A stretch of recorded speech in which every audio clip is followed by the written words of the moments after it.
वालेकुम, आप देख रहे हैं के न्यूज HD। मैं हूं हारिस अली शाह गिलानी। चलते हैं आज की अहम खबरों की तरफ।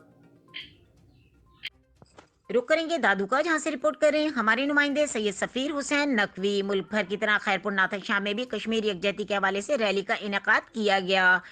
शिया उलमा काउंसिल पाकिस्तान खैरपुर नाथन शाह की जानिब से यौम यकजहती कश्मीर रैली मरकजी इमाम बारगाह सैयद पीर शाह से नेशनल प्रेस क्लब तक निकाली गई। रैली में सदर शिया उलमा काउंसिल शौकत अली, आफ्ताब अली, मौलवी मोहम्मद हयात, मोहम्मद अयूब खोसो, अली गोहर चांडियो और नादिर गाढ़ी समेत दीगर शुरका कौमी परचम, बैनर्स और प्ले कार्ड उठाए शरीक हुए। रैली की शुरुआत की पाकिस्तान जिंदाबाद, कश्मीर बनेगा पाकिस्तान के फलक शगाफ नारे। इस मौके पर मुकर्ररीन का कहना था कि कश्मीर बर सगीर का तकसीम का नामुकम्मल एजेंडा है।